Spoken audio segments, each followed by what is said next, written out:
Before today's hearing begins, I'd like to review a few procedural points. This hearing will be broadcast live on the committee's website, and the broadcast will begin following these announcements. I'd like to remind members who are participating remotely that they must be visible on screen.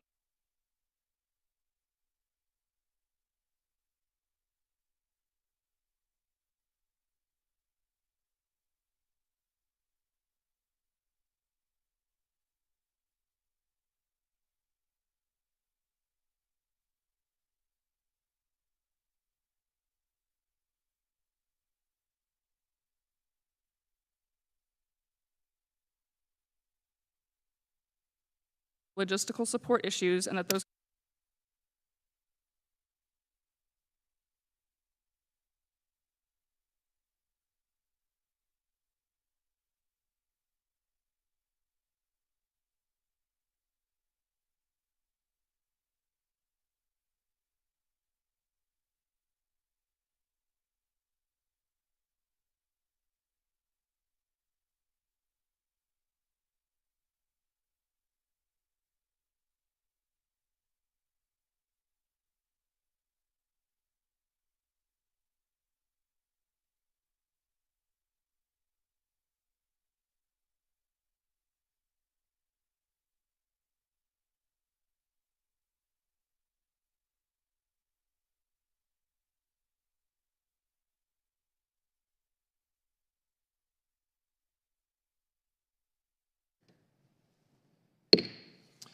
Good afternoon. The subcommittee will come to order. The purpose of today's hearing is to receive testimony on the 2022 budget request for missile defense programs. First, I'd like to ask unanimous consent that non-subcommittee members be allowed to participate in today's hearing after all subcommittee members have had an opportunity to ask questions. Is there objection? Then without objection, non-subcommittee members will be recognized for the appropriate time of 5 minutes. I'd also like to ask my colleagues, and this is not a unanimous consent request, that we try to keep our public comments as brief as possible so that we'll have a maximum amount of opportunity for the closed session, which will follow this one. Ideally, we will start that one at 4 o'clock, if not earlier, because the more time we have in that session, the better. Today's distinguished witnesses are Ms. Leonore Tomero, well known to this subcommittee, who is now Deputy Assistant Secretary of Defense for Nuclear and Missile Defense Policy, General VanHerck, Commander of the United States Northern Command and North American Aerospace Defense Command, Vice Admiral Hill, Director of the Missile Defense Agency, Lieutenant General Karbler, Commander of the United States Army Space and Missile Defense Command, and Lieutenant General John Shaw, Deputy Commander of the United States Space Command. We have a breadth of experience with this panel, and I thank you for participating. In FY22 budget requests, this administration continued efforts across the missile defense enterprise to improve our U.S. missile defense capabilities. The administration has properly funded the Hypersonic and Ballistic Missile Tracking Space Sensor, a top priority for our Indo-PACOM, STRATCOM, and NORTHCOM commanders. I'm concerned regarding the omission of the Homeland Defense Radar Hawaii because we must ensure that the entire United States gets maximum advance warning against threats from rogue nations like North Korea. I'm optimistic that the Pentagon and Missile Defense Agency are addressing the issues which had led to the cancellation of the RKV program as they pursue the next generation Interceptor. Lastly, I look forward to hearing from both Lieutenant General Karbler and Lieutenant General Shaw on how Space Command is affecting our missile defense requirements. I now turn to my ranking member, Mr. Turner, for his remarks.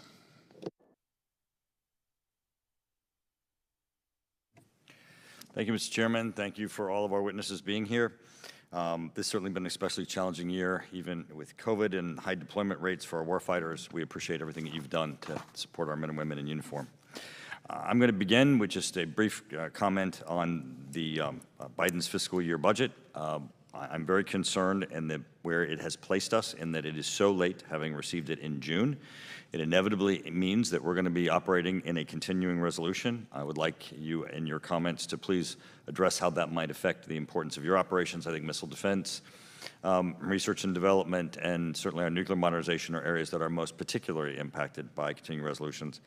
I continue to point out that the fiscal year is congressionally mandated. We have the ability to move the fiscal year. I would hope that Congress might take this up and we could look to move the fiscal year to the calendar year.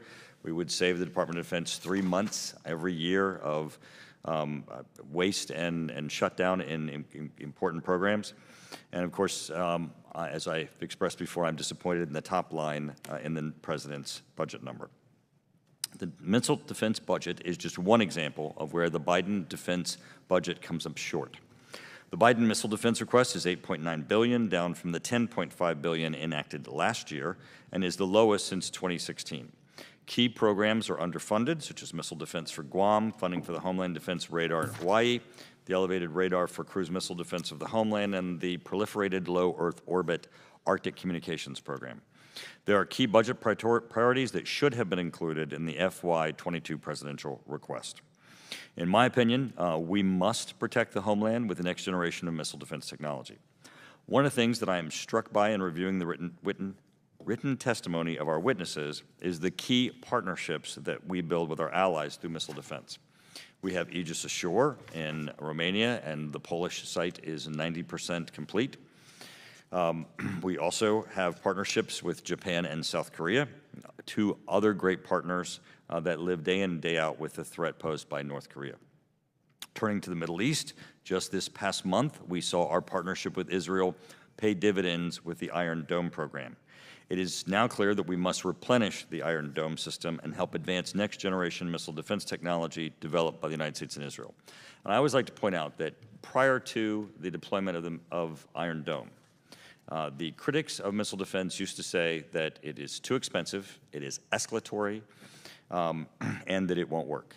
And what we've seen from Israel is that not only is it cost-effective in the amount of damage that is avoided, it works, and it's actually de-escalatory because it gave Israel the ability to weigh what its options and its responses are. I hope that we look to our own missile defense doctrine as we look to our missile defense review to understand how those proven concepts should affect U.S. policy. I want to thank the chairman again for holding this hearing, and I look forward to your presentations. I thank the gentleman. We'll now ask each of our witnesses to make their statements, which hopefully will be fewer than 5 minutes in length. Your written testimony will, of course, without objection, be entered into the record in its entirety. And by the way, I think this hearing may hold the record for the number of acronyms used in the testimony, so I congratulate all the witnesses for that. It might be an Olympic record. So the first witness will be Ms. Tomero. Thank you, Mr. Chairman. Chairman Cooper, Ranking Member Turner, and distinguished members of the subcommittee, thank you for the opportunity to testify today before you in my previous home to speak about the missile defense threat and the department's missile policy. Could you pull the microphone a little closer? Thank you. Sure. And the department's missile defense policy and priorities. It's an honor to testify today with General VanHerck, Vice Admiral Hill, Lieutenant General Shaw, and Lieutenant General Karbler. Along with left-of-launch capabilities and our nuclear and conventional forces, missile defense plays a key role in U.S. defense. As missile technology matures and proliferates, the threat to the U.S. homeland, our allies and partners, and our deployed forces is increasing. The Democratic People's Republic of Korea, DPRK, continues development and deployment of more capable intercontinental ballistic missiles that have destabilized and reshaped the security environment in East Asia. Iran's short and medium-range ballistic missiles comprise the largest missile force in the Middle East. Additionally, Russia and China continue to develop and field increasingly advanced and diverse regional offensive missile capabilities as part of their anti-access, anti-denial strategy intended to deny the United States freedom of action to protect military power and to protect our allies and partners. To address these evolving challenges, the department will review its missile defense policies, strategies, and capabilities to ensure that we have effective missile defenses. The review will nest within the National Defense Strategy and contribute to the department's approach on integrated deterrence, We expect to complete this strategy in January of 2022. The Department is committed to defending the United States against rogue states' missile threats. The Department recently initiated the development of the next generation Interceptor. The NGI will increase the reliability and capability of missile defense of the United States. As this program moves forward, it will align with the administration's defense goals and priorities. With regard to regional missile defense, defenses will also remain central to maintaining the U.S. enduring advantage to flow forces into a militarily contested regional environment and to safeguard those forces should a conflict arise. Additionally, the Department will continue to ensure that we bring a more integrated approach to air and missile defense to address various types of ballistic missile threats and enable defense against cruise missiles and unmanned aerial systems. IAMD will field interoperable and integrated missile defense sensors, interceptors, and command and control to improve capability against a range of threats. With regard to enabling capabilities, in addition to improving today's operational systems, we're examining new enabling technologies. Secretary Austin has noted the importance of enhancing our global network of integrated sensors. Space-based and land-based sensors enable a variety of capabilities such as detection, tracking, and targeting through all phases of flight for incoming missiles. U.S. commercial innovation is already transforming this field. In FY22, we will continue to develop the prototype hypersonic and ballistic tracking space sensor that will allow the tracking of hypersonic threats and add resiliency to our sensor architecture. The Department's approach for regional hypersonic defense will first focus on defense in the terminal phase.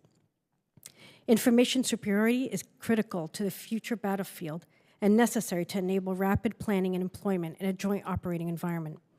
To that end, the Department is developing multi-cyber hardened advanced all-domain awareness for our command and control architectures that will enable timely and accurate decision-making to address emerging threats. And we will continue to develop capabilities for left-of-launch and missile defeat that will play an important role in effectively countering limited missile attacks. Engaging and working with our allies and partners to enhance our collective missile defense efforts is a core focus area of the Department. Cooperative missile defense with strong allies, including Japan, the Republic of Korea, Australia, and our NATO allies, will continue to be a strong priority. In the Middle East, U.S.-Israeli missile defense collaboration demonstrates the mutual benefits of technology sharing with our allies and partners. And we continue our efforts to strengthen missile defense cooperation with key Gulf Cooperation Council countries. In this context, my office leads a series of dialogues to discuss modernization efforts and seek new opportunities for joint research, training, co-production, and co-development. In conclusion, as the Department prepares for its strategic review, I assure members of this committee that we are steadfastly committed to key missile defense missions, priorities, and capabilities, including working with our allies and partners to meet the challenge of growing missile threats in a cost-effective manner that strengthens regional and strategic stability. I look forward to your questions. Thank you. Thank you, General VanHerck. Chairman Cooper, Ranking Member Turner, and distinguished members of the subcommittee, it's a privilege to be here in front of you again to testify. I'm honored to serve as the commander of the United States Northern Command and the North American Aerospace Defense Command, and I'm grateful to appear alongside my colleagues as our crucial partners in the defense of our homeland. United States Northern Command and NORAD are separate commands, yet we work seamlessly to accomplish the critical mission of defending North America against all threats, whether posed by our competitors, natural disasters, or a pandemic. We are in an era of a renewed strategic competition, and this time we're facing two nuclear-armed, near-peer competitors, both focused on circumventing our homeland defenses. Additionally, North Korea's recent unveiling of a new intercontinental ballistic missile capable of threatening Alaska, Hawaii, and the contiguous United States is meant to constrain our options in a crisis.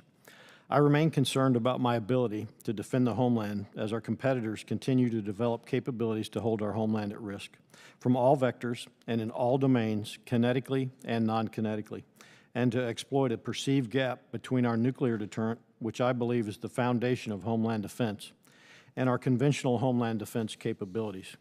To close this perceived gap, we must accelerate efforts to transform our culture to think and operate globally and across all domains, and factor homeland defense into every strategy, plan, force management, force design, acquisition, and budgetary decision. United States Northern Command and NORAD are aggressively pursuing a left-of-launch framework to provide the President of the United States and the Secretary of Defense decision space and deterrence in strategic competition by focusing on in-game defeat in conflict. With the Missile Defense Agency leading the effort, progress on the Next Generation Interceptor is on the right trajectory, but further delays will be detrimental to our defense and deterrence by denial capability. We must also capitalize on globally layered multi-threat detection systems such as over-the-horizon radar and hypersonic and ballistic missile tracking space sensors to adequately address both the capability and capacity of emerging threats. The additional capabilities United States Northern Command is pioneering, as demonstrated by our latest global information dominance experiment, are focused on prying data from existing stovepipe networks to enable global and all-domain awareness. By ingesting data into a cloud-based architecture where the power of artificial intelligence and machine learning is unleashed, we can drastically reduce processing times across the globe to rapidly enable information dominance and decision superiority. All 11 combatant commanders endorse fielding these capabilities as soon as possible. For United States Northern Command and NORAD, if we do not possess global all-domain awareness sensors and the networks, data standards, and infrastructure to share information quickly and efficiently, our ability to defend the homeland against emerging threats, such as improved ballistic missiles, hypersonics, long-range, low-radar cross-section cruise missiles, will slowly degrade. The United States Northern Command and NORAD take solemn pride in executing the Secretary of Defense's top priority by standing watch to defend our nation. I'm grateful for the trust and responsibility you place in United States Northern Command and NORAD. Thank you, and I look forward to answering your questions. Thank you, General. Now, Vice Admiral Hill. Chairman Cooper, Ranking Member Turner, and distinguished members of the subcommittee, thank you for your time today. For PB 22, MDA is requesting $8.9 billion to develop and deploy homeland defenses against the rogue state threat and to improve our regional defenses against existing and emerging threats. The evolving threat can be summarized as a less predictable ballistic threat with decoys and multiple warheads, potentially with nuclear payloads. Hypersonic and cruise missile threats present high speed and global maneuvering challenges to our sensor, command and control, and weapons architecture. Now, despite the pandemic restrictions, we have maintained momentum by advancing the program on several fronts this year, so I'll go through a few of those. I'll start with C2BMC, Command and Control, Battle Management Communications. We continued our spiral upgrades to integrate sensors and weapons across the joint force, supporting our combatant commands and services with tracking, queuing, and discrimination data. The hardened network integrates with JADC2. From a space global capability perspective to improve detection, tracking, queuing, and discrimination, Hypersonic Ballistic Tracking Space Sensor, or HBTSS, that development continues under 2 competitive awards focused on an on-orbit demo in FY23 for tracking dim boosting ballistic missiles and hyperglides. And this is a critical part of the hypersonic defense architecture. Space-Based Kill Assessment, or SCA, that is deployed today. Full Up Constellation has participated in several flight tests, and we're on track to deliver operational hit assessment for the homeland in 2023.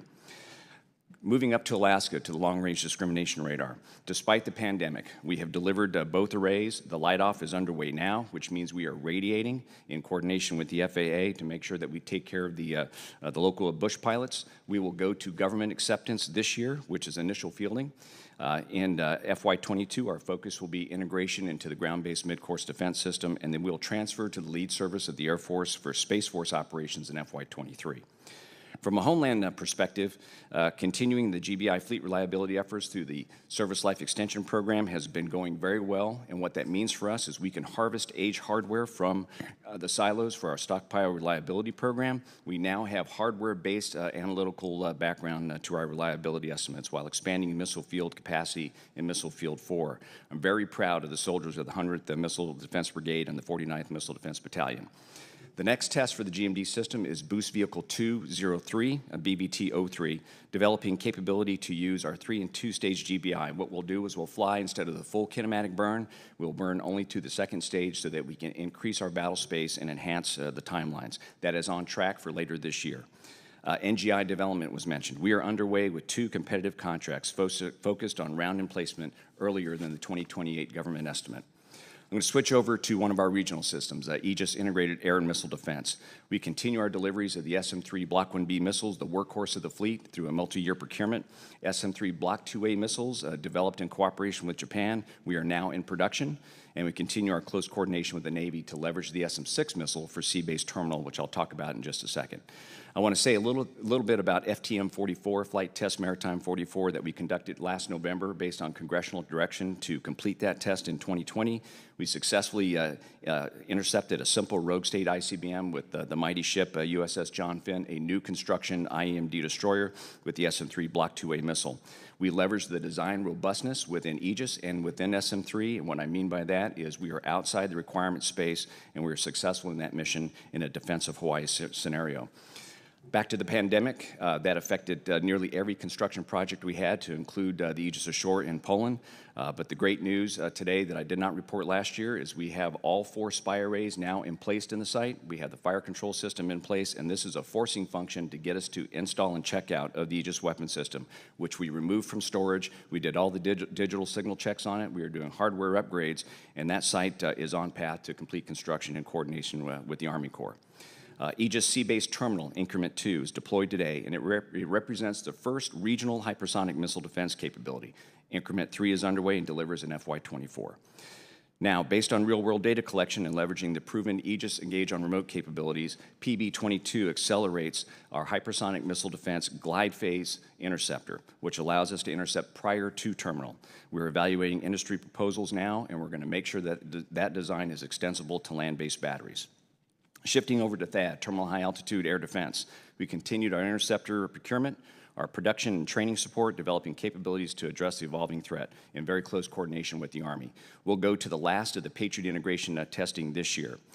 Now, for defense of Guam, in PB-22, it includes funding for the initial development of a survivable and operationally effective IMD, Integrated Air and Missile Defense, leveraging mature regional systems.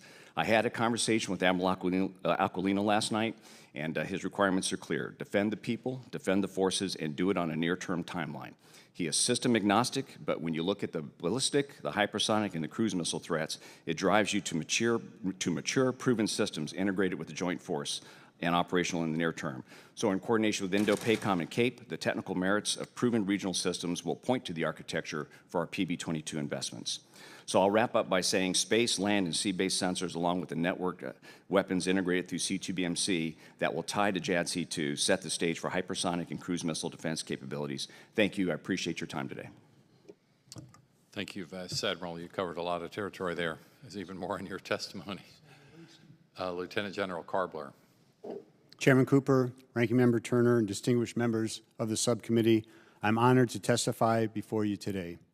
Thank you, especially during the unprecedented health crisis of this past year, for supporting our service members, civilians, contractors, and their families, and your continued support to space and air and missile defense.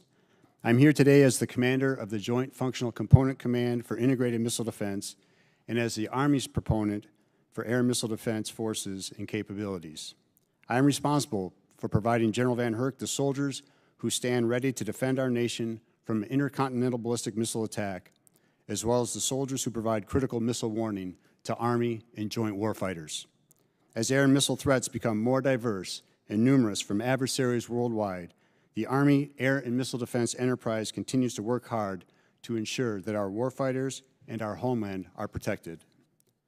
I would like to take this opportunity to briefly thank and highlight the mission accomplishments of our team of nearly 3,000 soldiers, sailors, airmen, Marines, Guardians, and civilians in this challenging COVID environment that we continue to endure.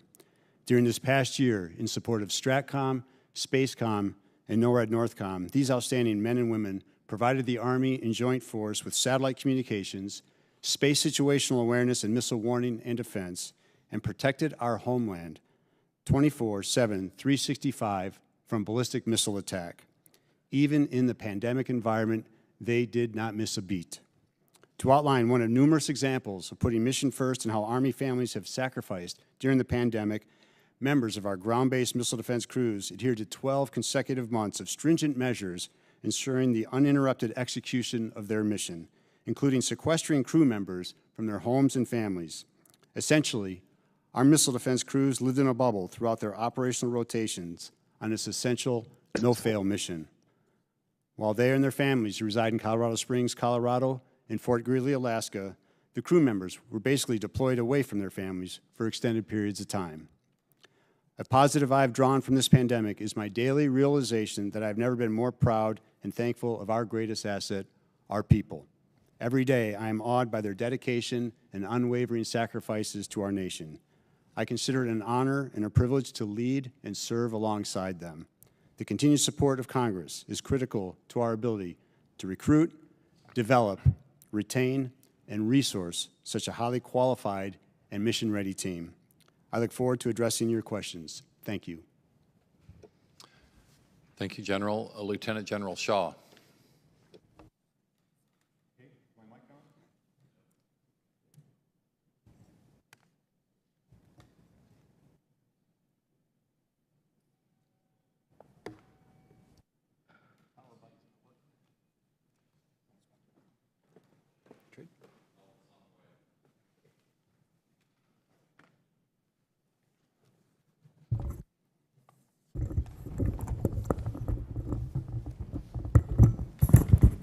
Okay, that better? All right. Good afternoon, ladies and gentlemen. Thank you, Chairman Cooper, Ranking Member Turner, and members of the House Armed Services Committee Subcommittee on Strategic Forces for the invitation to join my fellow witnesses today in discussing critical national security issues. I am pleased to speak today on behalf of our Commander, General Dickinson, and the 18,000 military, civilian, and contractor members directly engaged in and supporting the missions of United States Space Command. As directed in the Unified Command Plan, one of those missions, as the nation's global sensor manager, requires us to, quote, plan, manage, and execute assigned Department of Defense space situational awareness, missile defense, and missile warning sensors, unquote. I'm pleased to offer you the United States Space Command's perspective on that slice of our mission set. And I look forward to a discussion on how, within the context of DoD's overarching national security strategy, our global sensor manager activities complement those of NORAD, Northern Command, the Missile Defense Agency, and the Space and Missile Defense Command in accomplishment of their respective missions. The Unified Command Plan outlines U.S. Space Command's tasks as a supported combatant command in a newly declared warfighting domain with a clearly defined, if rather large, area of operations. It also outlines a series of supporting tasks through which U.S. Space Command enhances the mission effectiveness of our fellow warfighting combatant commands. It is in our global sensor manager role that you see one of the best examples of the confluence of our supported and supporting roles. Within the third of General Dickinson's key 5 tasks for the command, which is maintaining key relationships, exists the subtask of enhancing interoperability. Our success at the strategic level in building the key relationships necessary for protection of the homeland depends on integrating weapon system operations at the tactical level. That is why U.S. Space Command works so closely with NORTHCOM, STRATCOM, MDA, and SMDC, among many others, to provide missile warning and missile defense capabilities while simultaneously and seamlessly accomplishing our space domain awareness missions. It's an example of the classic aphorism that the whole is greater than the sum of its parts. The ability to find synergies among these seemingly disparate missions, functions, and systems employed by distinct and separate combatant commands will significantly enhance our effectiveness in protecting and defending the United States and our allies. I look forward to your questions on this and other examples of the coordination and collaboration among the agencies represented here this afternoon. Thank you, Mr. Chairman. Thank you, General. We'll now have member questioning, and I'm going to defer my questions for the closed session. Mr. Turner is now recognized. Great, thank you. Admiral, I'll start with you. Continuing resolutions, they impact missile defense, or any program that's based on ingenuity and new starts, and our nuclear modernization programs, I believe, more than even just basic continuing operations. Could you please describe some of the situations that you're placed in with continuing resolutions and its effects on your programs? Thanks for the question, Congressman Turner. it's got a broad impact across the program. And let me just kind of start where it really matters. When you get out to the fleet and you look for supports to get the ships underway, right? We'll have to work very closely with the Navy. If we try to execute a flight test, we'll often find that the test ranges are suffering from the same continuous resolution, and everyone will have different budget cycles. So execution of tests is at risk. When you back up could to you production- explain why a test gets impacted more than just the general operations of a facility? Yeah, so if you look at the way we fund our warfare centers, for example, on the Navy side, and the way the ranges are funded, they'll come to an all-stop with a continuing resolution. So we can get a ship out on station, an operational ship there, but we will not have the test support to do that. We can't get the sensors underway. We can't deploy the aircraft that are going to collect data. So that's a clear impact. So frequently, you can be under a continuing resolution for a quarter of the year. Sure. So for 3 months out of the year, your schedules are set back, your work product is set back. It will, and we'll do our best to catch up on schedules and deconflict and reschedule where we can, but it's a significant impact when it comes there. Then if you back up even further to, say, production, normally we'll be okay. We can carry production for some period of time. But if we start, holding up payments to the contractor, you won't see us proceed in those areas. So there could be a shortened gap there, or something that cascades to the right, and that really translates to cost, right? So when you back up to development, now it comes to the stability of the team, right? So just looking at the government team, it casts a shadow, right, on the future of their careers, and oftentimes we find ourselves losing talent during that sort of phase. And then if you go again to warfare centers and government labs that are on reimbursable funding and those sorts of things, we put them at an all-stop and freeze them. Does it affect cost and time delivery? Absolutely. It'll always have an effect on cost and time delivery. General Karbler, examples, ways in which continuing resolutions affect your operations? So much like what Admiral Hill just talked about, we run the Reagan test site. So again, it affects our ability to support those tests that we do for the DoD out of the Reagan test site in Kwajalein Atoll. General VanHerck, General Shaw, this is your chance at a commercial. Any anecdotal stories you want to provide? Any information as to how you've seen continuing resolutions be detrimental? It's about predictability, Congressman, and being able to move forward based on a plan to execute it strategically. For me, directly in defending Homeland Defense, I'll be able to continue that mission. The most direct impact, and as you heard in my opening statement, is keeping pace with potential threats and adversaries. And the programs that Admiral Hill and General Karbler talked about, if we further continue to delay those, the risk is we fall further behind in defending the homeland. Thank you. Congressman, I would just echo what General VanHerck said, that combatant commands are demand capability as soon as they can possibly get it. And any continuing resolution that delays that capability, whether it's testing or fielding or development, is a delay in our ability to sustain readiness against an adversary. Ms. Tomero, in the 2017 NDAA, fiscal year 2017 NDAA, the Secretary of Defense was required to designate a single entity as a lead acquisition organization for defending the homeland. I'm going to ask you this question in the general. You are in the unique position of playing catch with yourself. There's a bunch of things that happened while you were here that you now have over at the Pentagon, things that need to be completed that are not, that you even had a significant interest in occurring. What are some of the priorities that you have to make certain that the Pentagon finishes and gets over to Congress things that you worked to compel them to do? Ranking Member Turner, thank you. Yes, it's an honor to catch. Sorry, it's an honor to catch those congressional requirements now in my new position. With regard to designating the single authority for cruise missile defense of the homeland, that is something that the administration is going to look at. My understanding is that the previous administration looked at it and decided not to designate a single authority. We do understand that there are capability gaps. We need to look at where and how to prioritize cruise missile defense of the homeland. There are cost issues. I know the Congressional Budget Office identified significant cost ranging from $75 billion to $180 billion over 20 years. So that would include acquisition, also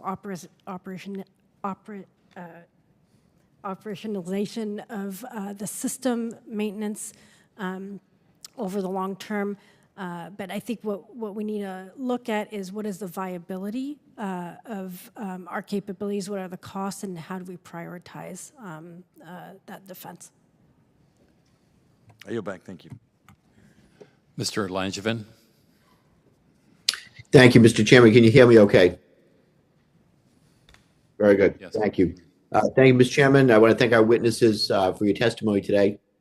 In particular, I want to welcome back and welcome to the committee Ms. Tomero. And Leonore, I enjoyed your work on the committee when we worked together. And it's really a big loss to the committee when you left, but the department's gain, and I wish you well. I want to thank everyone for your service to our nation. I want to begin on a directed energy question. I have to say I'm really disappointed that the president's budget canceled MDA's directed energy program. This program provides promising ballistic missile defense technology, and it really addresses cost imbalances between offense and defense. Admiral Hill, who made the decision to cut the program and why? Congressman Langerman, thanks very much. Great question. I would say it was a department effort to consolidate directed energy work within the department. And so I will work closely with the Undersecretary for Research and Engineering, and when these capabilities reach the power levels and the sizing and levels that we need, beam control, stability, lethality capability, then we will adopt those technologies and bring them into the missile defense system. Okay, I'm unclear. Was the decision made or recommended under this administration or the previous administration? It was prior administration. Yes, sir. I see. Thank you.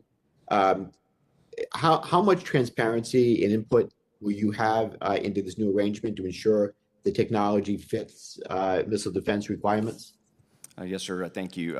I think it's on us to ensure that we stay close to the Undersecretary's lead for directed energy so that we can influence the requirements, so that you understand what our power requirements are, what our concept of operations are, how we would leverage that technology.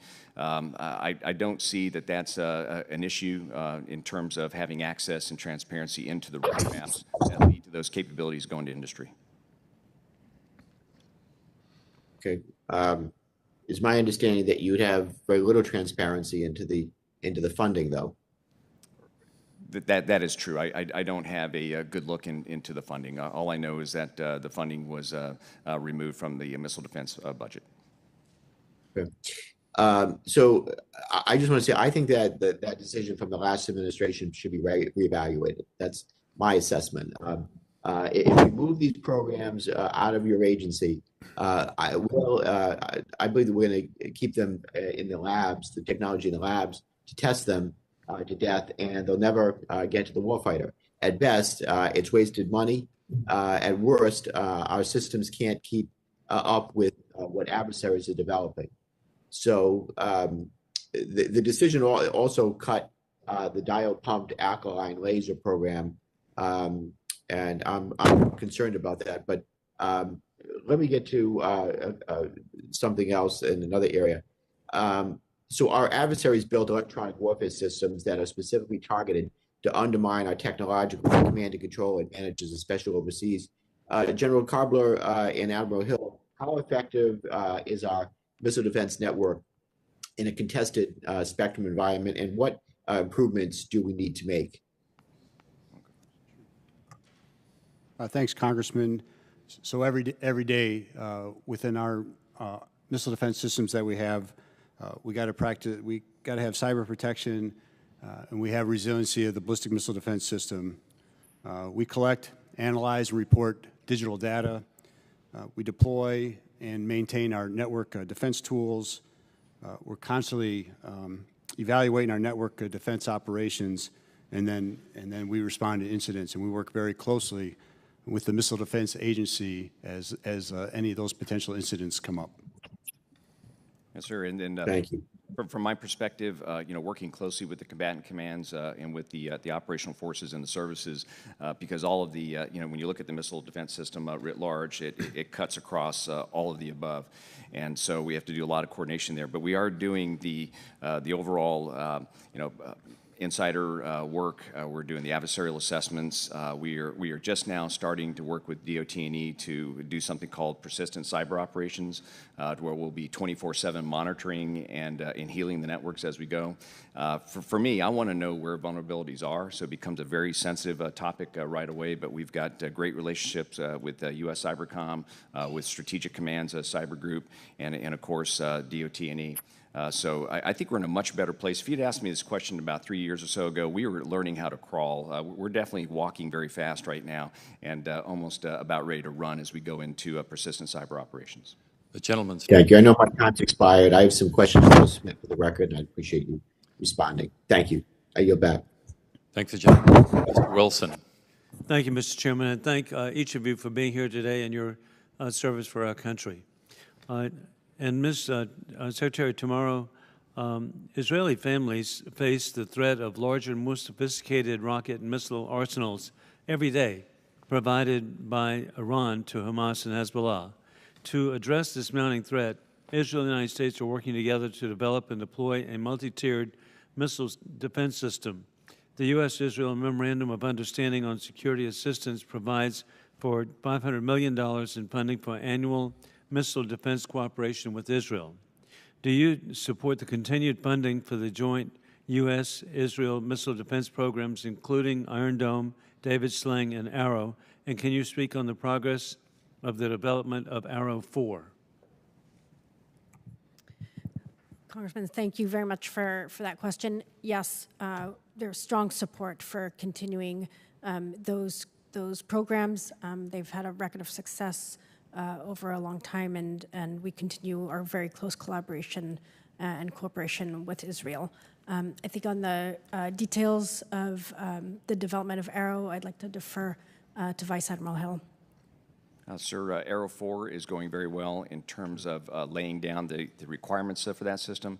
In fact, as soon as the COVID-19 restrictions lifted, we had a team on site working very closely with IMDO to lay out requirements and to lay down the development path. So I think we're in a good place with Arrow 4. Thank you very much. And Secretary Tomero, another country that is under threat, an inventory of short-range missiles will provide and improve Taiwan's ability to deter Chinese aggression by credibly disrupting, degrading, and interdicting Chinese command and control nodes, military airfields, supply depots, and reinforcements in response to an attack. Does the administration support Taiwan's ability to defend itself through layered deterrence by including enhanced missile capability? Congressman, we strongly support deterrence and are investing in capabilities to deter a Chinese attack in the area. Hey, thank you very much. And additionally, General Karbler, I'm grateful that the support which is provided for funding Israel's combat-proven Iron Dome system in the FY22 budget requests. The Army has purchased 2 Iron Dome batteries and has been reported the Department is considering purchasing more. Has the Army determined where and when the batteries will be deployed? Is the Army not considering purchasing more batteries? Which parts of the system can be incorporated as part of an indirect fire force protection capability? Yes, sir. I had a chance to go visit the Iron Dome, the U.S. Army soldiers who are on the 2 batteries worth of Iron Dome equipment up at White Sands Missile Range. So I visited them a couple of months ago as they go through their training. At the end of this month, we'll see a Iron Dome live fire executed by those soldiers. And they'll wrap up their field training exercises and certifications with the goal that the first battery will be ready for worldwide deployment by September of this year, and then the second battery shortly thereafter. Discussions about future employment, I'd like to take that into the closed session if I could. Absolutely, but gosh, that's very encouraging. And Admiral Hill, the valued American territory of Guam is a key Western Pacific theater operations logistical hub for our Navy, making a priority target for the Chinese Communist Party. The Missile Defense Agency's FY22 request includes $118.3 million to develop an architecture for defense of Guam. Your agency has not yet actually detailed what type of system this would be. Given China's increasing hostile pressure and the largest peacetime military buildup in the history of the world, when can we expect to have a detailed overview of the system and its deployment timeline? Thanks, Congressman Wilson. We're working that very actively last night. I mentioned in my opening comments discussing this with Admiral Aquilina last night. You'll see those details when we deliver the report to Congress. We're on path to deliver that from MDA to the Cape and have a discussion with Indo-PACOM within the next couple weeks. I think we had promised June, but given the complexity of it, it's going to take us a little bit longer to get there, but we will definitely outline with the detail based on the threat set, which is ballistic, cruise, and hypersonic. We're going to leverage mature systems, and we're going to procure those areas that we need for long lead in order to hit the timeline. It's a very aggressive timeline given where we're at. Thank you very much. Yes, sir. I yield back. Thank the gentleman. Mr. Moulton. Thank you, Chairman. Threat detection and reaction time are clearly key to effective missile defense, and both of those depend on software. But it seems that our current system of acquisition is designed to keep us a step behind because we lock into contracts with a single company or single consortium for years at a time, assuming that that company has the ability or incentive to update the software on the system at the speed of relevance, which often they don't. The world has long since become software-centric, but DoD is still stuck on hardware-determined development. So, Vice Admiral Hill, what is your organization doing to make sure that your system's software can be upgraded regularly, will be upgraded regularly? Because I struggle to imagine an area where it would be more important to have the fastest and most accurate software running our defenses. Thank you, sir. Great question. And I'll just highlight two programs and give you some hints in some other areas. We have adopted agile software processes across nearly every program within the Missile Defense Agency in coordination with the services. So we've got very strong linkages with the Navy on Aegis, for example.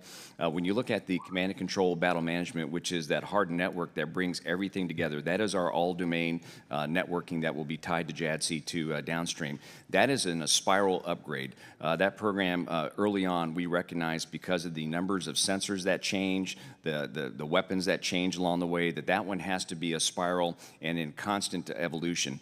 That's another great example of very agile, quick software turns and delivery to the combatant command, because that happens to be where the warfighter touches the system through C2BMC. And then the last thing I'll mention is on the new contracts for Next Generation Interceptor. It's actually written into the contract, and the program offices, two of them, because we have a competition here, are definitely tied into DevSecOps, the Agile framework, and using digital engineering. That's a whole new thing. We've got the latest and greatest tools to go execute that, and that will become really the standard that we use across the agency. Vice Admiral Hill, if 10 years from now, within the missile's lifetime, a different company has better software, or you simply have a company outside the consortium who has a better discriminating radar or some component like that, do you have the ability to go outside and pick this component to add to the missile system? Absolutely, we do. And so by having modularity as a requirement in NGI, for example, that gives us the ability to go to those third parties, those innovation sites. In fact, I'm going to visit the United States Navy's Forge new establishment that they have now for the Aegis system. And we're going to talk about modularity and the complexities of bringing in innovation and the third parties. I'm not quite sold that we can do that right yet, but we're having very close conversations on incorporating exactly what you're talking about. How do we bring in the small business? How do we bring in different thinking? Now you have to have a structure to that, but we're working our way through that. Okay. Vice Admiral Hill, you've said we rely on nuclear deterrence to address more complex threats, to include near-peer hypersonic missiles. But I'm concerned we do not have a vision for managing this emerging threat that does not potentially increase the risk of a nuclear response. So far, I've asked this question a couple times and have yet to receive a satisfactory answer on what the department's vision is for how we approach the emerging threat from hypersonic missiles or pursue our own hypersonic capabilities in a way that deters rather than destabilizes. So, Vice Admiral Hill, is deterrence still sufficient in the face of this evolving capability? Congressman, I think policy would be better to answer that. I will tell you, for hypersonic missile defense, we are targeting the regional threat. But I'll turn it over to Ms. Tomero to talk to you about the overall policy. Great, thank you. Ms. Tomero? Thank you, Congressman. Yes, this is something that we're going to take a close look at as part of the Missile Defense Review, the Nuclear Posture Review, and as they feed into looking at a more integrated approach to deterrence, looking at the threats across domains and looking at the risk of escalation. So the challenge you alluded to is one of the... Mr. Tomero, look, I understand that this did not originate with this administration. That is the last administration that has failed to develop any strategy here. But let me just point out how insane it is to be pouring billions of dollars into an advanced weapon system that we don't know how we're going to use, and worse, might actually make deterrence worse. So this has got to be an absolute top priority. Mr. Chairman, I yield back. Yes, it is. Thank you. Thank the gentleman. Mr. Lamborn. Thank you, Mr. Chairman. Admiral Hill, I'm wanting to talk to you about the 44 deployed ground-based interceptors. And is there a point over the next few years in which we will be dipping below that number? Congressman Lamborn, thank you. Great question. When we had this conversation about a year or so ago, we saw reliability, falling off a lot earlier than what I actually believe it will fall off to, and that's mostly because of the support from Congress and the Service Life Extension Program. So our ability to take those oldest rounds out of the ground, there's three classes of GBI. The oldest ones have never been de-emplaced, and so by taking them out, replacing the boosters, fixing one-shot devices, upgrading the processors, updating the threat libraries, that raises the capability from what we have today. So in addition to keeping the number, we're now going to increase the capacity because the capability goes up. And that is something that Northcom can then consider as they look at assessing their shot doctrine. So the SLEP program, very important. If you were to ask me about that timeline to get to NGI, the criticality of that reliability program, can't be stated more strongly than the fact that we've got to do that work so that we're hardware-based and we really know, as opposed to the analysis that we showed you last year, which was based purely on analysis. Now we have hardware by which to do that, and we have some number of those that we've removed already to do that replacement. So there's some period of time where we will have a little bit of a dip, but we'll coordinate that with Northcom before we do that. But again, capability being increased is the offset. Okay, thank you. And I want to follow up briefly on something my friend and colleague James Langevin brought up, and that is funding for directed energy. Apparently, there will still be money on this research and development in other parts of DoD. It's just the MDA segment that is being cut for this year. Is that correct? Yeah, that's correct. So, because I'm so focused on this mission, which is very discrete and has a totally unique requirement on how we would leverage directed energy, it just means I have to change the way I do business, right? So rather than direct funding and transitioning to industry, I'll rely on the Undersecretary's office to do that for me. And then I'm working very closely with the services. One example would be that when the Navy deploys its base defense of a lower power directed energy, we can take that and use that once it matures and raise the power even more to go do the ballistic missile defense mission. So it just changes the way we do business. Okay, thank you. That is reassuring, and compared to how it first appeared. And then second, along that line, just a comment I'll make, not a question, and that is we'll continue to work on cooperative programs with the State of Israel on joint research and development of directed energy in the missile defense, especially short-range missiles and rockets.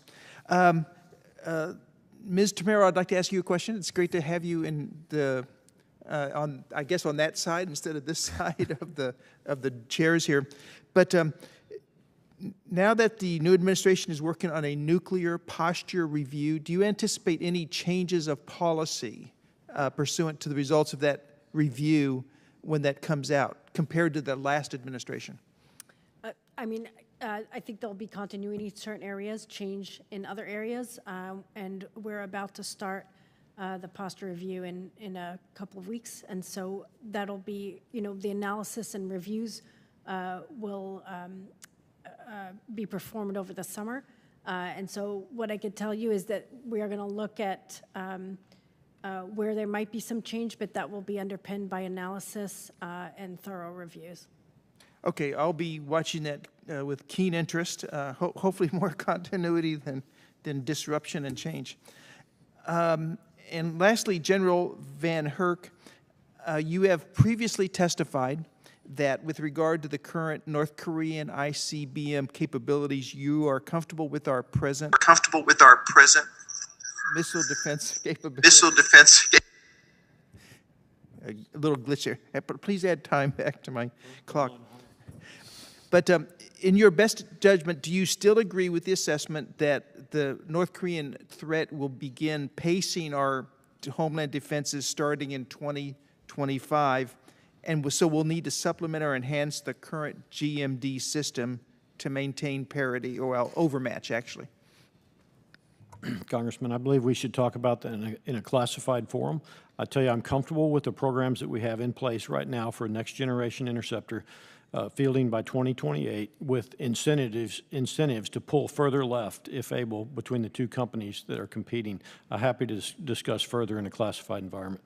Okay, thank you very much, Mr. Chairman. I yield back. Thank you. Mr. Morelli. Thank you, Mr. Chairman, and thank you to all the witnesses for their expertise, their time, and certainly their service to the country. I had a couple of just brief questions, if I can, for General VanHerck. By the way, thank you, General, for engaging. I appreciated our offline conversation a great deal yesterday. I was reflecting on it, and I think you and I were talking about the nature of conflict having become a global engagement, and I think I was commenting, as I'm new to this committee, about sort of the combatant commands being more regional in nature, and we were having this conversation as I was reflecting, and I wondered if I could ask you to just talk a little bit more about the nature of it, how it has really become a global engagement. I know our combatant commands are structured regionally, but could you talk a little bit more about how you see it, and specifically how having domain awareness is a critical element to the success of that global engagement, and then a little bit maybe about the challenges potentially that it poses for you?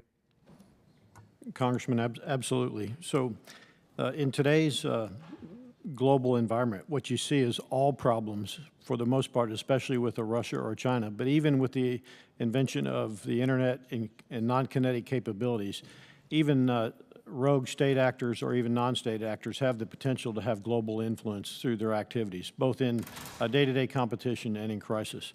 My homeland defense design doesn't start with defending the homeland inside the borders of North America or the United States. It actually starts from a global perspective, relying on my fellow combatant commanders, other nations such as NATO nations, and our allies and partners around the globe to have domain awareness. They have sensors and capabilities, and if we share information from undersea to on orbit, to include human information to give us a global picture, we'll be in a much better position. So our homeland defense design focuses that way.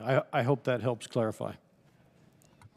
Yeah, and I just, any challenges that poses, or do you feel as though the design is sufficient, there's enough situational awareness that the regional combatant command approach can sufficiently meet those global challenges?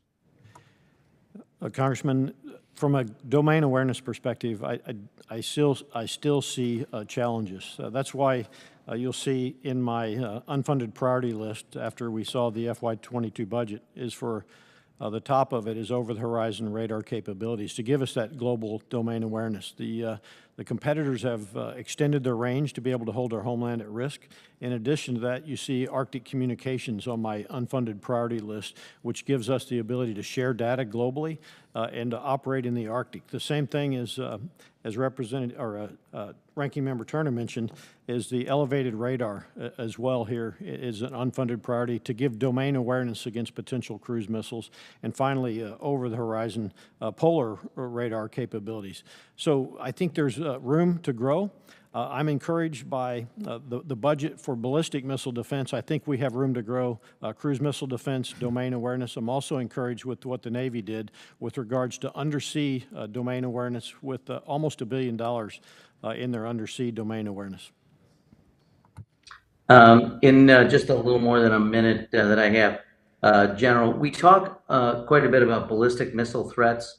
Can you talk to me a little bit more about cruise missile threats? And has that changed over the last few decades? And is there anything we should be concerned about, anything that you're concerned about? Congressman, absolutely.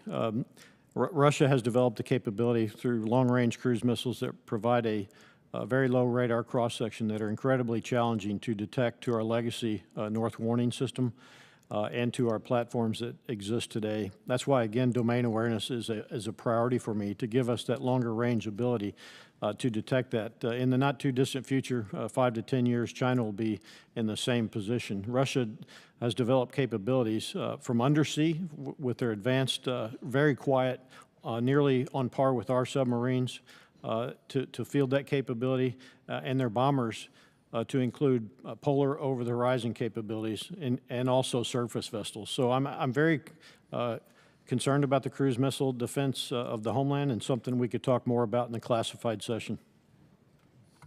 Terrific. Well, I appreciate very much your insights, and Mr. Chairman, I appreciate the opportunity to offer those questions. And with that, I yield back. Thank you. Thanks. The gentleman is down to the final second. Congratulations. Mr. Brooks. Thank you, Mr. Chairman. Vice Admiral Hill, the Missile Defense Agency will be undertaking a new major development effort with the Next Generation Interceptor program while concurrently restructuring the existing ground-based interceptor program, going from a single contract to multiple contracts.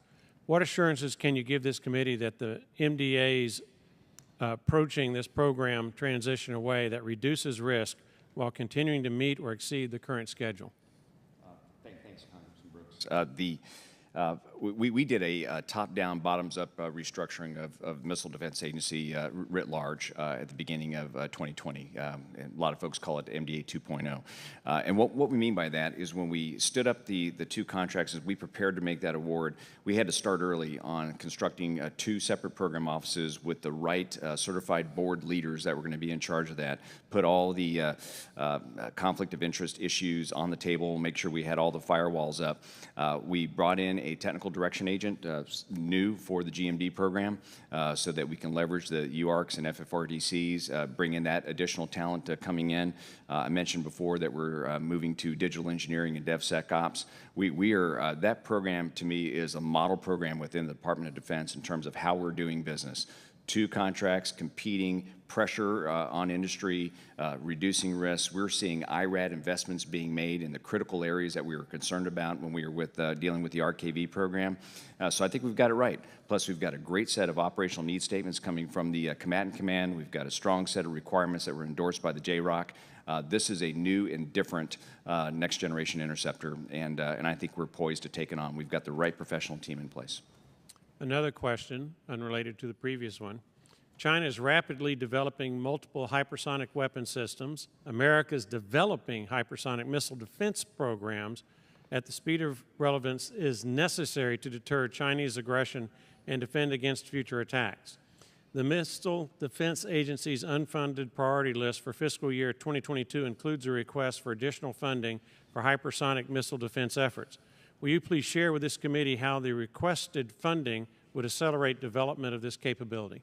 Yes, sir. And if we were to rewind and go to last year, we were focused on the science and technology of operating in that very unique environment of the glide phase. But after viewing many of those real-world flight events to include, actual U.S. test events, we were able to show that with our models of the systems, which are very high fidelity, that we can in fact close the fire control loop. And so one of the reasons we are focused right now on the Aegis capability with this proven engage on remote capability is the fact that we can track in glide phase. We can have a ship upstream before you ever get the space constellation in place, pass that data to a ship and close the fire control loop. So what's missing in that equation is the Interceptor. And so we put out a broad area announcement earlier this year, and then in PB22 you see an acceleration of that program. So moving away from an S&T program that was focused in on the mid-30s to a program that's focused on this decade. And so that's what we're doing. So when you look at the plus-up area, that will continue some of the parallel work to reduce risk in that program. Can you update the committee on the status of the hypersonic and ballistic tracking space sensor capability, which is absolutely necessary for tracking hypersonic missile threats from launch and throughout the missile's flight? Yes, sir. Thank you for asking about HBTSS, Hypersonic Ballistic Tracking Space Sensor.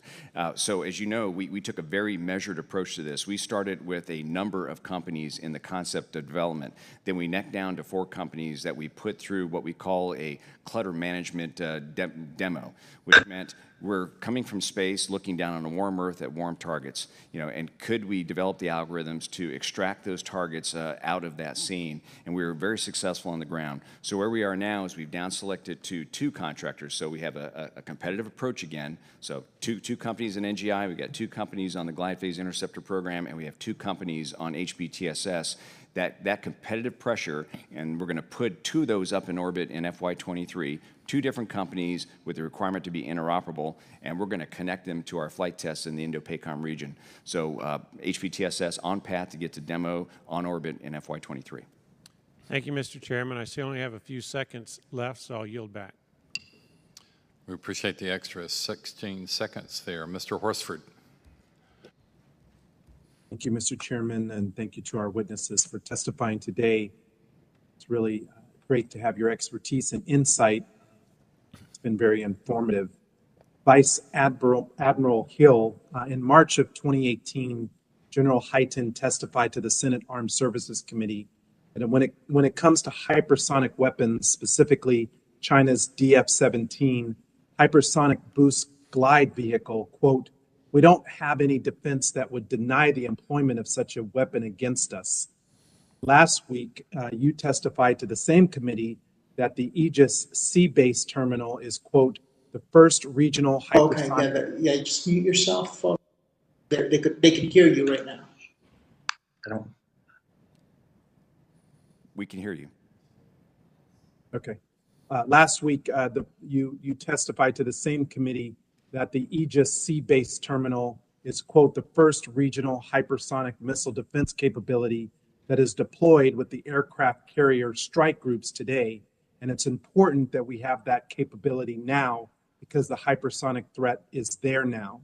So my understanding is that last operational test of the Aegis system and the SM-3 Block 2A Interceptor was conducted in November 2020 against a simple ballistic ICBM threat during FTM-44. So I'm curious if any additional advancements have been made since General Hyten's 2018 testimony that have changed the DoD's assessment of the effectiveness of Aegis against the hypersonic threat. Okay, Congressman, thank you. So I'm going to separate 2 things for you. FTM-44 with an SM-3 is a mid-course engagement of a ballistic missile. So that's separate and distinct. When I say Sea Base Terminal, that is leveraging the SM-6 missile down in the atmosphere where it is maneuvering and going after a high-value unit. And I think that's what your question's really centered on. We are on what we call Increment 2 today with a upgraded version of SM-6, and we're testing that over the course of the next year. Increment 3 will bring in a broader set of those threats. So it was a true statement last year because what we were really designing against in the early increments was against the maneuvering threat, but it was still pretty much a ballistic missile. But when you actually take a look at the maneuver space of where we are today and with the Increment 2 capability, that is a hypersonic threat because it is maneuvering at very high Gs and it's going at a very high speed. So we're building upon that. That is that first layer. And when I talk about a glide phase interceptor, that is the layered defense to where we go after it earlier in the trajectory before it comes down into the atmosphere and becomes the maneuvering problem. Does that make sense? So is a mission-capable kill vehicle for currently fielded hypersonic weapons, is the Interceptor capable of performing this function? It is capable of performing that function in the atmosphere against a series of threats, and its limit would be the airframe, which I can't talk about today. Thank you. And a question for Ms. Tomero. Other than the deployed Aegis systems, how are we currently defending against or mitigating the hypersonic threat for our forces deployed in the Indo-Pacific? Congressman, so we are, as mentioned, focusing the priority for hypersonic defense as a regional threat. We're also looking at increasing the defense of Guam as well in the context of a conflict in the Indo-Pacific. And so those are all capabilities that are being further studied and looked at both from the Missile Defense Agency and also with the Office of Cost Assessment and Program Evaluation. And so increasing those investments and prioritizing capabilities will feed into the FY23 budget request. Thank you. Mr. Chairman, I have a few other questions that I will ask, take offline in initial proceeding. I thank the gentleman. He's given me back 19 seconds. Very grateful. Mr. Desjardins. I'll try to do a little better because a lot of my questions have already been answered, and General VanHerck, I think your opening statement laid out a lot of those. It's clear that the Homeland Defense is bearing the brunt of real dollar defense cuts, and that's going to require to allocate some risk. So just briefly, General VanHerck and then Vice Admiral Hill, if you don't mind, can you each provide an assessment of the threat posed by our adversaries to Homeland below the nuclear threshold, things like the Colonial Pipeline cyber attack, and then how comfortable are you with the current defense capabilities to address these threats? Congressman, thank you for that. First of all, I believe the foundation of Homeland Defense is the nuclear deterrent. But right now, what you see is after 3 decades of watching the way we project power forward, Russia and China specifically are developing capabilities to hold the homeland at risk below the nuclear threshold. Those capabilities would include very quiet submarines. They just fielded, Russia just fielded their second SEV-class submarine, which is on par with ours. Within a 5-year period or so, they'll have 8 to 9 of those submarines, which will be a persistent proximate threat off of our east and west coast that we haven't had ever in the past. China will be about a decade behind. Russia has upgraded all their bombers to include their nuclear bombers and nuclear capabilities. Russia has fielded already hypersonic glide vehicles launched off of ICBM capabilities to hold the homeland at risk. With regards to non-kinetic capabilities, I think if you just look at recent history, that you'll see that there are significant vulnerabilities in the non-kinetic, especially cyber, that we need to take a look at and probably look more broadly at policy across the board and make sure that we're as efficient and effective with the limited resources we have for cyber defense, which includes Homeland Security as well as DOD. I hope that clarifies that. That does. Thank you. Admiral Hill, do you have anything to add to that? What I'll do is I'll just go down to the specifics of ballistic missile defense. I would say what's changed over the last couple of years, and you can read about it in the white press, you look at some of those launches that occurred back in 2018, dogleg maneuvers, right, just right off the bat, maneuvering in space, what I call range extensions. They're all hypersonic when they come back into the atmosphere. So what used to be a very predictable ballistic profile, that has now changed, and it's a challenge to the sensor architecture. It goes back to General VanHerck's comment about all-domain awareness. It becomes very important that we continue to invest in the sensor capacity that we have against ballistic, hypersonic, and cruise, because they are converging, and they're coming at us across that whole integrated air and missile defense domain. All right, thank you. And Chairman, I think that's like real time there. I yield back. Well, Mr. Desjardins, the prize winner, 2 minutes returned. We're grateful. Mr. Garamendi. Thank you, Mr. Chairman. Really a very important hearing. Thank you, gentlemen and lady, for participating today. I'm going to take this in a slightly different way. I've been on this committee 10 years now, and we've spent billions upon billions trying to create a defense. And it seems the faster we go, the behinder we get. General VanHerck, you just mentioned getting behind on submarines, getting behind on hypersonic missiles, getting behind on intercontinental ballistic missiles, ground-based missile defense, and so forth. The President is going to be in Geneva tomorrow to talk to Putin. Should he be talking about arms control in the domain in which you are operating? Ms. Tomero first. Chairman Garamendi, yes, that we anticipate that there will be a focus on the need for increased strategic stability and building on the progress of arms control and building on the foundation of extending New START. And so within the Department of Defense, that'll be part of the look at integrated deterrence, having arms control as part of that, but also, again, looking at across domains and the risk of escalation across domains, including nuclear. So the quick answer is yes. With regard to each of you, Mr. General, Admiral, General, what would be the first thing you'd want discussed in an arms control negotiation? Congressman, first of all, I think that any arms control discussion these days should not be unilaterally with a single country, with the two peer competitors that we have. And it would be nice to have that discussion with both Russia and China.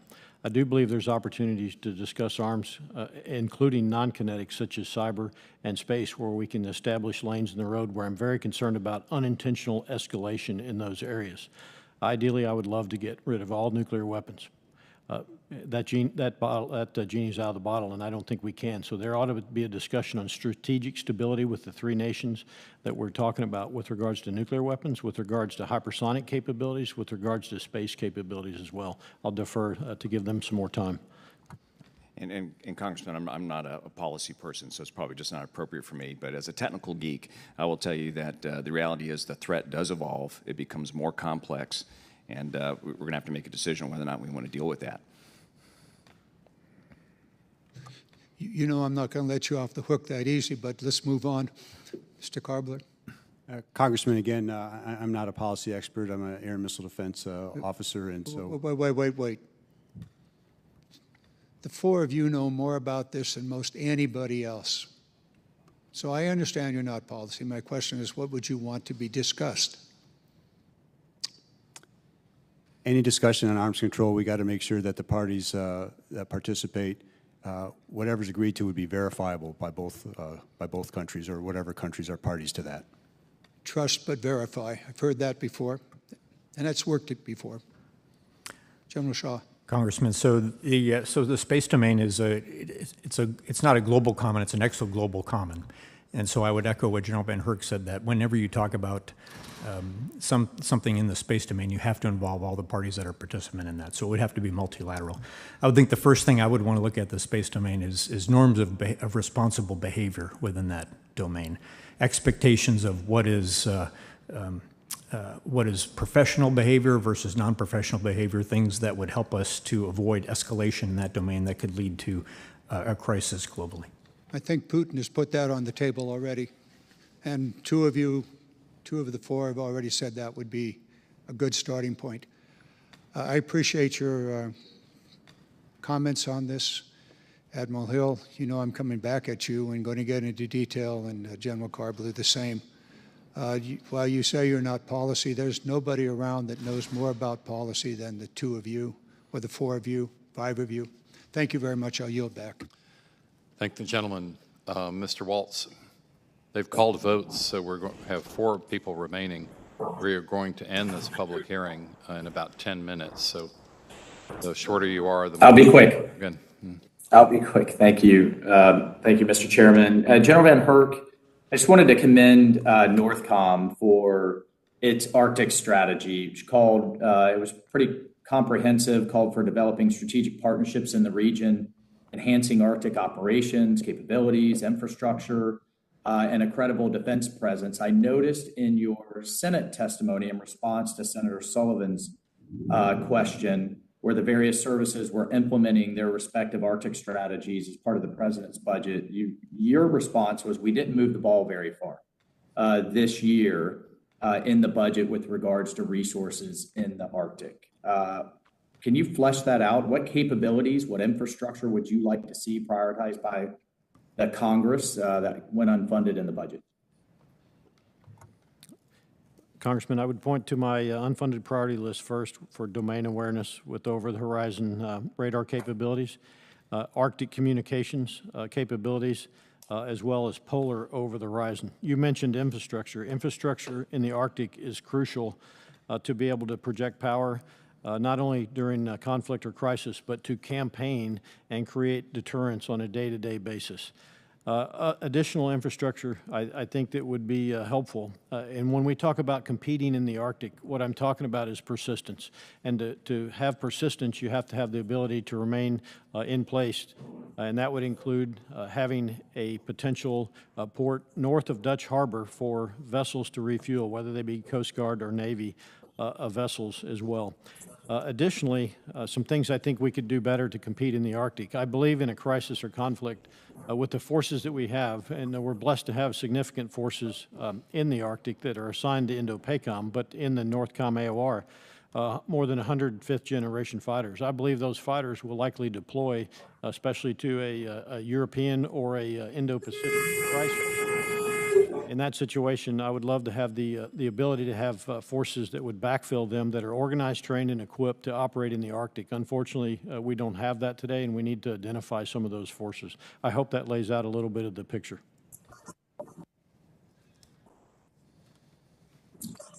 That does, General. Thank you. And just to be clear, we do not currently have a persistent naval presence or a persistent ground presence facing north in the Arctic. And I think that's something this committee overall should take a hard look at. I just wanted to very quickly follow up. Admiral Hill, what have your conversations been like with your Israeli counterpart with regards to their recent conflict? President Biden's committed to resupplying Israel with Iron Dome interceptors that were expended. Can you give us a status on that? I can tell you about our input to that. As you know, we've got the partnership co-production on Iron Dome, co-development work that we do with the Aero system and with David Sling. The conversations that we had with IMDO were really to kind of back check, costing of what we developed. So as they put together their submittal for that special appropriation, they kind of wanted to back check on that, and that's just part of our partnership. But it's better for Ms. Tomero to answer the question because it's really within the department now for a decision.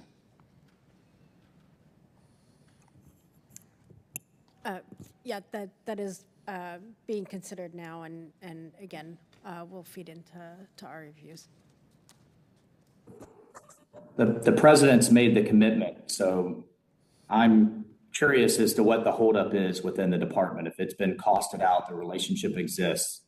The commander-in-chief has said we're going to do this. When do we expect this to free from the bowels of OSD? Again, it's the department is working through it, and we expect that this will be addressed as a high priority. It's being prioritized at the highest levels of the department. Weeks, months?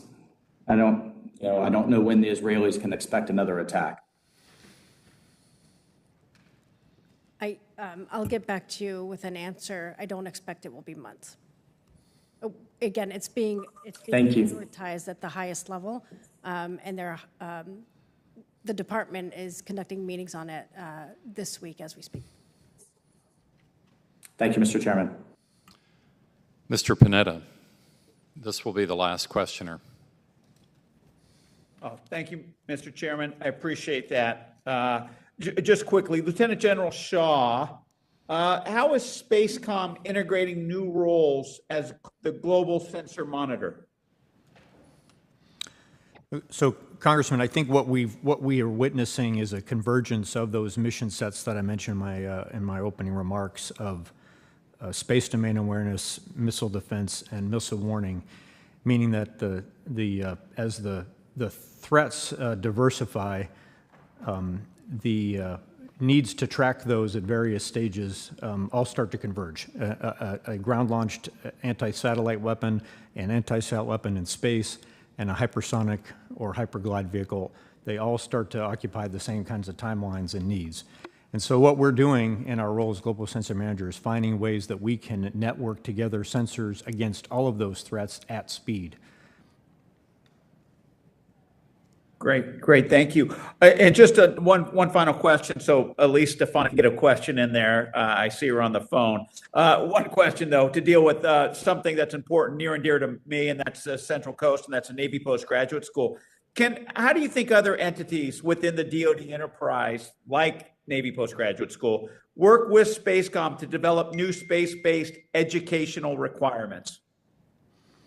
The programs I'm already aware of at NPS are exceptional when it comes to space education. I think we would want to continue to be that part of our educational infrastructure. Great. So do I. Look forward to working with you. Mr. Chairman, I'm going to yield back. Ms. Stefanik. Thank you so much, Chairman. Thank you, Mr. Panetta. I just wanted to make sure they knew that I was here on the Republican side. My question is simple. Section 1648 of the FY21 NDAA required a report on a layered homeland defense system, which was to be submitted no later than March 1st, 2021. We're obviously past that deadline. The report has yet to be delivered to Congress after numerous delays. Admiral Hill, Congress is still awaiting this report on layered homeland missile defense required by the FY21 NDAA. Has MDA provided all of its input for this report to the Pentagon? Congressman Stefanik, the answer to that is yes. It's really a policy question. Technically, I see no barriers, but it is a policy question that we need to come through. And I just wanted to get you on record, Admiral Hill. Ms. Tomero, so we need this report to complete our work for the FY22 NDAA. When will OSD submit this to Congress? Let me get you a better answer on the timeline, but I can assure you that looking at how what investments we make for layered homeland defense, what priorities are made, are the subject of studies again in consultation with the Missile Defense Agency, with the Office of Cost Assessment and Program Evaluation, CAPE, and so looking at what the options are, what the costs. Some of it can be scaled, what can feed in to make improvements, and what can be done in terms of cost reduction. And so we've made an initial investment on this in FY21. I'm sorry, in FY22. And so those studies are going to inform further investments in FY23. And so we will get you an answer on those studies. Great. That study it's not optional. That deadline is in law, required by the FY21 NDAA. So I'll expect that answer from you and your office and OSD this week as to when we can expect that. My next question is regarding the threats and how they have intensified. We know, according to open source reporting, that North Korea has capabilities of striking anywhere in the U.S. And there is also open source reporting that Iran and North Korea are working in tandem on missile development. Additionally, open source reporting talks about how the IRGC oversees Iran's civilian space launch program, which has obvious dual use benefits and capabilities. Do you believe that the missile threats to the United States increase during and since the Obama administration? And the reason why I go back to the Obama administration is that administration said that we should build a third continental interceptor site if missile threats to the U.S. increase. So I want to know on record if you believe the threats to the homeland have increased since the Obama administration. Yes. That's for Ms. Tomero. Yes, both North Korea and Iran are continuing to increase their missile capabilities and have increased them since 2010. And we know that the West Coast has a more robust protection from missile threats from the Pacific. Relative to the West Coast, is the East Coast as protected from threats like a potential Iranian ICBM or an SLBM from somewhere in the Atlantic? Yes, all of the United States is protected with missile defense today. Switching gears to the NGI, there are reports that the MDA plans to buy 10 developmental interceptors as part of the NGI program. Would any of those interceptors go anywhere outside of the current GBI silo infrastructure sites at Fort Greely or Vandenberg Air Force Base? Specifically, could any of those interceptors go to an East Coast missile defense site? I'll defer to Vice Admiral Hill on where interceptors could be placed. Yeah, ma'am, right now we're focused on getting to the production numbers and those initial test articles.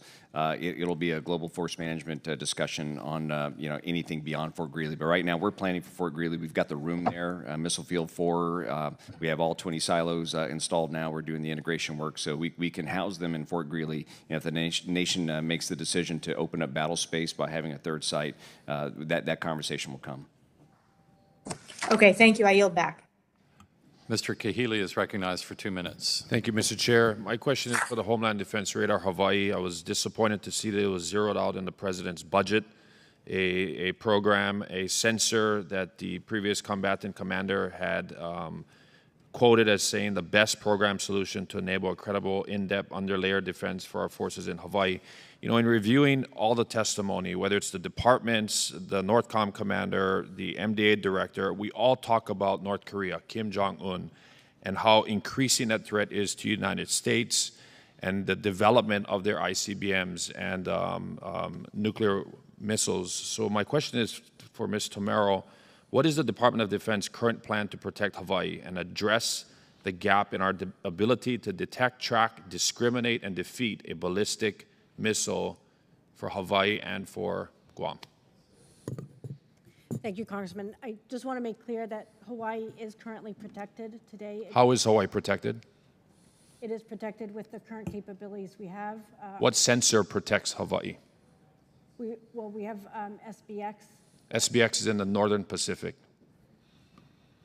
What sensor protects the state of Hawaii from a ballistic missile threat from the DPRK? Well, we have a network of sensors, including the tracking sensors, OPIR, and then, as I mentioned, we have SBX that it contributes to improved discrimination. So if we need to use the SBX for Hawaii, then we are unable to use the SBX for the homeland. Is that correct? For NORTHCOM? I would defer to Vice Admiral Hill or General VanHerck on the details of the capabilities.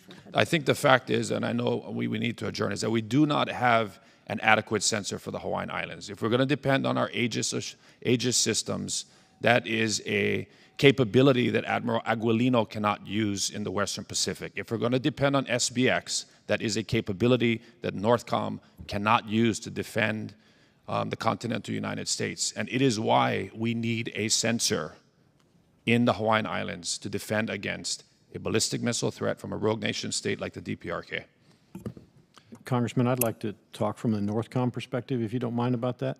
Even without SBX, I'm confident in my ability to defend against a threat from DPRK to Hawaii today. I support the Hawaii radar. I believe it gives us additional capability for an underlayer that would support defense of Hawaii, specifically giving additional capability and capacity. But let's be clear, at this moment in time, I'm comfortable with my ability to defend Hawaii. That doesn't mean I don't support the sensor, though. Oh, sorry. I would add that we are looking at how to best improve the defense of Hawaii. The defense of Hawaii. I suggest we look at both the defense of Hawaii and the defense of the territory of Guam as we shift to the Pacific. Yes. Thank you, Mr. Chair. I yield back. Yeah, both of those. The gentleman's time has expired. The subcommittee will be adjourned until about 5 o'clock or as soon as votes have ended, and we will meet in 2212 for the closed session. Thank you.